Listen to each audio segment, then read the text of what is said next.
Hi everyone, आप सभी ठीक होंगे और मैं भी ठीक हूँ। आप आगे स्टोरी का नाम चाहत के उस पार, एपिसोड 21। साथ होकर भी आसान नहीं।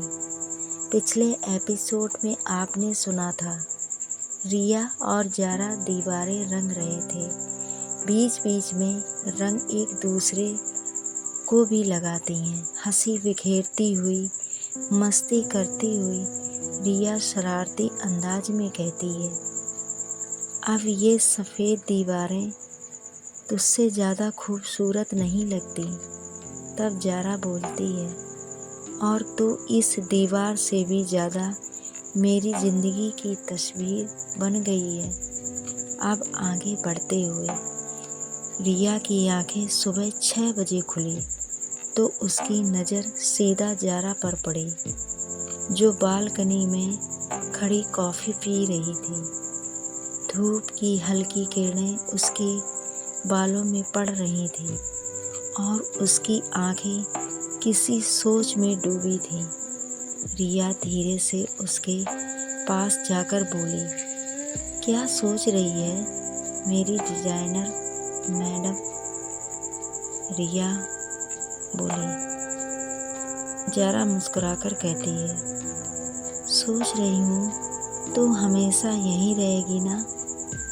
रिया बोली, अगर तू साथ है तो ये शहर, सपने और सुबह सब यहीं टिक जाएगी।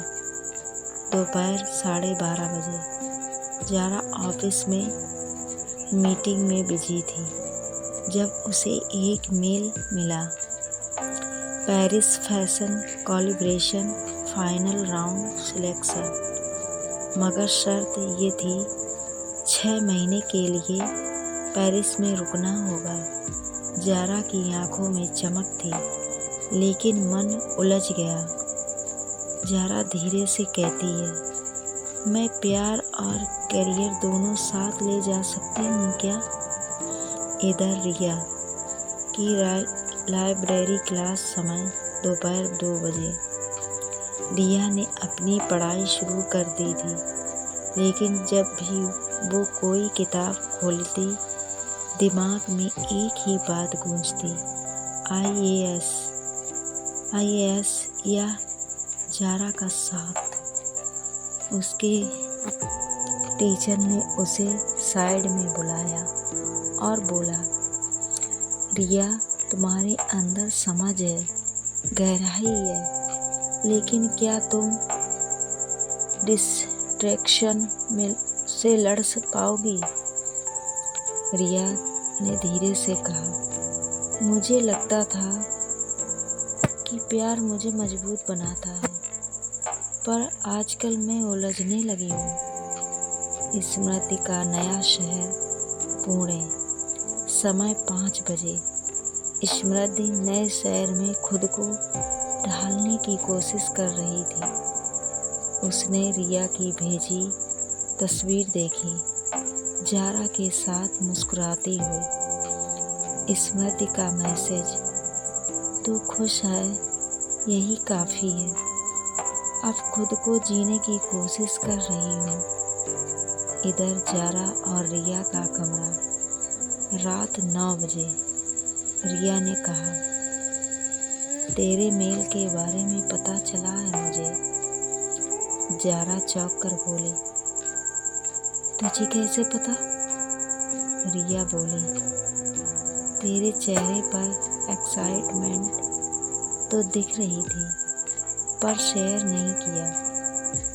जारा कहती है, क्योंकि मुझे डर लगा कि तू क्या कहेगी। रिया बोली, अगर मैं तुझसे कुछ कहूँ और तू अपना सपना छोड़ दे तो तेरा प्यार अधूरा हो जाएगा। जारा ने धीरे से कहा, और अगर तू यहाँ रह गई सिर्फ मेरे लिए तो तू अधूरी रह जाएगी। ये कहकर दोनों चुप हो गए। थोड़ी देर के लिए जारा ने रिया का हाथ थामा। एक शर्त रखती हूँ। तू अपने सपने के पीछे जा और मैं अपने सपने के पीछे जाती हूँ, लेकिन बीच में हम एक दूसरे को नहीं छोड़ना है। रिया ने कहा, डील पक्की। अब प्यार फुल टाइम होगा, शक नहीं। स्थान पेरिस। 2 महीने बाद। सीन ब्रीफ फ्लैश करता है। जारा के फेमस शो की तैयारी है और इधर दिल्ली रिया IAS इंटरव्यू दे रही है। दोनों अपने अपने रास्तों पर, लेकिन फ़ोन पर वही शाम की वीडियो कॉल चालू रहती है। जारा कहती है, तेरे बिना थकान डबल लगती है।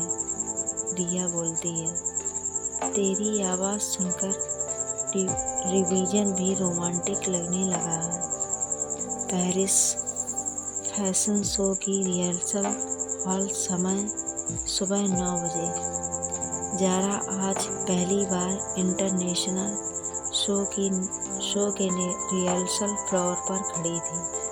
उसके चेहरे पर आत्मविश्वास था, लेकिन अंदर कहीं एक कोना रिया के ख्याल से भीग रहा था। तभी किसी ने पीछे से आवाज़ दी, जारा, तो वही जा रहा है ना, नेफ्ट दिल्ली वाली। जारा ने मुड़कर देखा। मिश्का, उसकी कॉलेज की दोस्त, कभी बहुत करीब थी और एक समय में जारा की पहली ऑलमोस्ट क्रश भी। मिश्का हंसते हुए बोली, वाओ, लुक एट यू, तो अब इंटरनेशनल डिजाइनर बन गई है। जारा कहती है, और तू अब इंटरनेशनल मॉडल, पूरी दुनिया घूम चुकी होगी। मिश्का आंखें गहराकर बोलती है, पर अब भी कुछ चीज़ें अधूरी रह जाती हैं, जैसे कॉलेज की कुछ अधूरी बातें। जारा मुस्कुरा दी, पर थोड़ी असहज भी हुई। इधर दिल्ली रिया की लाइब्रेरी, समय सुबह 10:30 बजे। रिया के हाथ में एक लिफाफा आया। भेजने वाली थी स्मृति। कवर पर लिखा था, आखिरी चिट्ठी सिर्फ तेरे लिए। रिया ने चिट्ठी खोली और पढ़ना शुरू किया। रिया, तेरे जाने के बाद हर दिन तुझसे दूर होने की कोशिश की, लेकिन हर कोशिश में तेरी हंसी की आवाज़ गूंजती रही। मैं जानती हूँ तू जारा के साथ पूरी है और मैं सिर्फ एक अध्याय थी, लेकिन वो कुछ पन्ने हमेशा मेरे दिल में रहेंगे। अब जा रही हूँ विदेश, शायद पूरी तरह खुद को समेटने। कभी मिले तो सिर्फ मुस्कुराहटों में मिलेंगे। स्मृति। रिया की आंखों में चुपचाप आंसू उतर आए। उसने चिट्ठी सीने से लगा ली और मन ही मन कहती है, कुछ लोग रुकते नहीं, लेकिन याद बहुत आते हैं। खामोश इतनी कि आह भी न सुने, खामोश इतनी कि आह भी न सुने, शोर इतना कि कलेजा फटा जा रहा है। अब आगे क्या होगा? पेरिस शो का दिन नज़दीक है, लेकिन जारा को एक ऐसी खबर मिलती है जो उसके पैरों तले ज़मीन खिसका देती है। और वहीं रिया को दिल्ली में एक बड़ा इंटरव्यू कॉल आता है, उसी दिन जब जारा को उसकी सबसे ज़्यादा ज़रूरत होती है। क्या करियर और प्यार फिर टकराएंगे? देखते हैं क्या होता है। Bye bye.